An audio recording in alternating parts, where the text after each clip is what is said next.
All right, let's get to our 5 sneaker releases from the previous week. Starting at number 5, we have the Adidas AE1 Champagne. It's crazy that it was number 1 on the last show. I should also mention too that we missed the show due to the Super Bowl. Yeah. So yeah, but I think happens. everybody kind of figured. Yeah. So we're kind of like catching up over the last 2 weeks. So number 5, we have the Adidas AE1 Champagne. Cool enough shoe.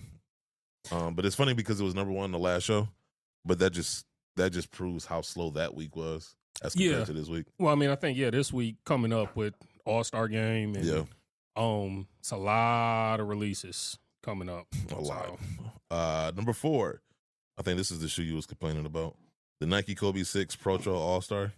So mad about that one. Mm-hmm. And you know what's crazy about that? Like, because I remember when we saw it last year. It's crazy when you see a shoe at campus, not knowing when it's going to come out or if it's going to come out, and then it finally comes out. And it's like there's a part of me that's like, damn, I could have like posted this early, right? You know. Well, I'm also thinking, who could I have paid off, on campus to be able to give me a pair? Because the other part is, and this is why I hate it, but I love it at the same time. Like the whole, what we have to do to get sneaker releases. Yeah, I was on sneakers at like right on time. Like I was early, everything ready to go, submit, size, payment, everything ready. Yeah, still missed out. I don't know what went into that process. I met the criteria to be selected, but I wasn't. It sucks like that. I don't know why it made me think of it. They got like a new golden ticket thing now for sneakers. A new goat. Well, yeah, because what is it? Essentially, if you have it guarantees you. Yeah. If you have so many L's, I think they'll get you kind of like. That's what it is. I feel like there has to be some form of an algorithm for it, right? I don't know what the parameters are for it, but I kind of sort of saw something on social media when I tried to like go back to it in my news feed updated, and I ain't feel like digging no more. I didn't care anymore. I just that shoe was fire though. The Kobe's? Yes. I don't know. It was too much. It was all like it's too basic for you. It kind of was. I needed more color in there. Not to say I don't like all white shoes, like all white Air Force Ones, something like that. Like I like it. That wasn't really. That was like what a cream, like almost like an eggshell sail, almost. Yeah. And it wasn't doing it for me. But it is what it is. Number 3, we had the Nike LeBron 22 Black Label. This is probably my favorite shoe of the weekend, honestly. Really, personally. Y'all. No, I'm not even saying it because of that. I don't like any of the shoes in the Black Label collection. Really? Don't. I mean, hot take for me, Adidas All-Star lineup is 10 times better than Nike's. That is a hot take. Like all of their releases, in my opinion. I think the Lillard is fire. The Harden is fire. Yeah. The new Spider Mitchell. That's fire. I got to see that again because I can vaguely picture it in my mind. And the only thing I don't like about it is I feel like all of the Adidas basketball shoes now have like the same shape. Yeah, they kind of have this like shoe inside of a sleeve look, right? And it's starting to bother me because it's like they're kind of like, okay, this works, and now they're just overdoing it across everybody. Yeah, but I feel like it's the same thing we see with Nike with every basketball shoe now. It looks like the Kobe. Exactly. Yeah. So no, true enough. I mean, yeah. So yeah, I don't like any of the Black Label. I like the 22s. I like because I like the LeBron 22. I don't think some of the colorways have done it justice. I think that's been an issue with the LeBron line. Period. I think even with the last signature shoe, the 21s, only the colorways did that shoe any justice. The one thing I feel like I wish that they would do, is I like what they did with the NXT generations. Mm-hmm. Like I like that. Like, I like those. I like all of those, and I feel like you could probably almost just maybe slow down, maybe with the signature line for a little bit. Well, they are. Well, a lot of bit. Yeah, and really like pump those out because to me those look better. Well, the rumor is they're gonna stop at the 23. Yeah, but he's also still playing basketball. So you really think? I wonder if there's a correlation. I wonder if he like clued them in to like, okay, like next year is gonna be my last year. I mean, so well, he's got a lifetime. He got a lifetime deal. So Yeah, but I mean, are they going to continue making signature signature models, or are they just going to stop with the 23 and they just number 2? And I'm going to talk about this shoe later. The Air Jordan Retro 5 Reimagined Black Metallic. I passed on those. Yeah, so did I. Because I was kind of like, at first I was going to get them, and then I was like, my 2016, was it 2016 when they dropped? Whatever year that was. I pulled them out just to kind of like look in comparison, and it was like there wasn't enough there for me to like feel like I needed those. Like the 3M wasn't moving me like that. Well, plus I just feel like the Reimagined line, Yeah, overall, is a disappointment. I would agree. It doesn't feel like there's much imagination when you like. If all you're gonna do is just add 3M here or just make a shoe look older, like that's not. I don't know. There's something when you say reimagine, I think of like, for example, right? The 13s. Okay. Right. They came out with Tinker's original sketch, right? Like if they said reimagine, like, okay, like what if we drop Tinker's original sketch? That to me is more of a reimagine. I feel like that's what it was supposed to be, though. Yeah. Like if I remember correctly, well, no, it was the what was that, like 3 years ago? 3 years ago, they had like the Tinker line where it was like everything of like I think it was something like the original 3s. Yeah, with the swoosh on there. Exactly. It was stuff like that they were putting out. I just feel like Reimagine line is like, what are we reimagining? Yeah, like if you're just gonna, that was the thing that kind of drove me nuts last year with the black and red 4s. Yes, that was exactly what I was gonna say. Like, okay, you want to reimagine it? You made it leather. Okay, big deal. That's not.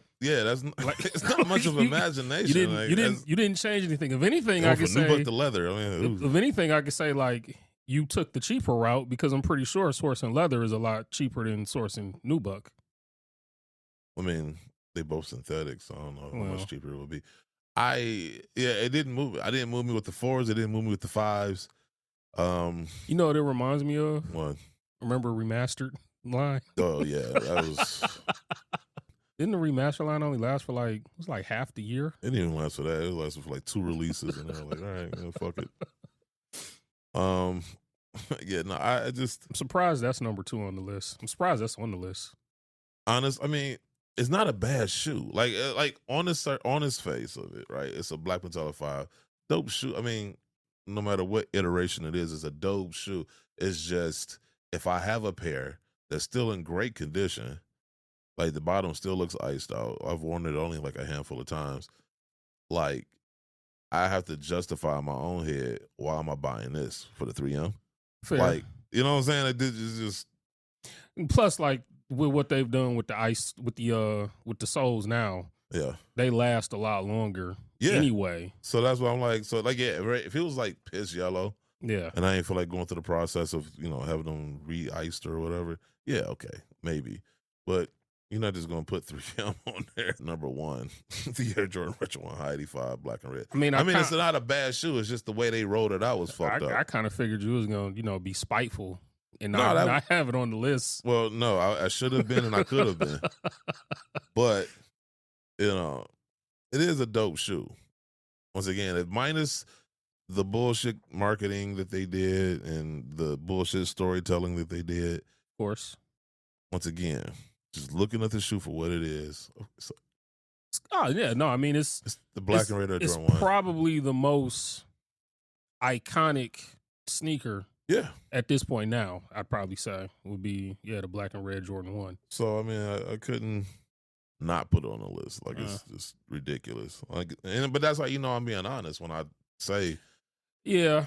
No, I mean, but again, going back to it, we talked about it past couple of weeks now. With the rollout, it just that's what I'm saying. The rollout kind of just left the bitter taste in my mouth. That's the pause of the day so far. Yeah, I've never seen a situation of you almost couldn't make enough of them if you wanted to. Yeah, and even with charging that high of a price, they still would have sold out easily. Yeah, easily. It's just they are trying so hard to be, because I don't want to say relevant, because I don't think they ever lost relevancy. but they did lose a little bit of swag, a little bit. You know, how to quantify that, I don't know, but just a little bit. And it's annoying to me to see them be so desperate to gain that little bit back. Right. And, you know, to the point where they're like, oh, we got to do something. It's like they become so, like we talked about the last few shows, they become so reactionary. And instead of just being like, hey, look, there's ups and downs, there's ebb and flows to all this shit. We've been around for 40 years. Yeah. We've seen this before. Nope. Let's just hit the panic button and just, everything. We're only making 3 pairs of everything. Playing devil's advocate against myself. Yeah. Did doing this type of hype that they did, or create this notion of hype that they did for the 85 one, did it then make people want to double back and become interested in the brand again, to where now it's almost like, well, hey, I have to get up and get out there to try and get a pair, because I don't know if the next shoe is going to be limited. Well, I mean, it didn't necessarily translate the other day to the Black Toes. I mean, they eventually, I think, ended up selling through eventually, but they were there. Like, well, but that's different. To me, that was a mistake. I would have never released both of those shoes like back to back like that. Yeah, I wouldn't have done. I would have let it. You released one at the beginning of the month, yeah, and you released the other one at the end of the month. I would have reversed the numbers as far as that's the shoe you should have made scarce. Yes, because that shoe only really appealed to the nerds. Like, oh, look, this is the one shoe he had in the promo. And that one reimagined too. You know what? By their standards, yes. I think it is. I think it is considered the reimagined Jordan 1. I think it might be. Yeah, but it's like, once again, that doesn't. The story behind that shoe doesn't, like, the average person doesn't give a fuck about that. And to be honest, I think most average people are like, oh, and they got the Wings logo. If it doesn't, like, because once again, I was having this conversation with Sneaker Fetish, and he was saying, like, why, people didn't have this response to the Tinker 3s and those other stuff. I was like, because they're adding something. Like, they didn't take anything away from the Tinker 3s. They added the swoosh. They didn't remove the Jumpman logo and put Nike on the tongue. Like, the Jumpman logo is still there. They just added the swoosh. Here, you're taking something away and then replacing it with something, to be quite honest, less impressive. Yeah. And yeah, I get it. There's a story behind it. I kind of feel like now y'all kind of going under the seat cushions looking for a story. Like, well, like with these lucky short 3s.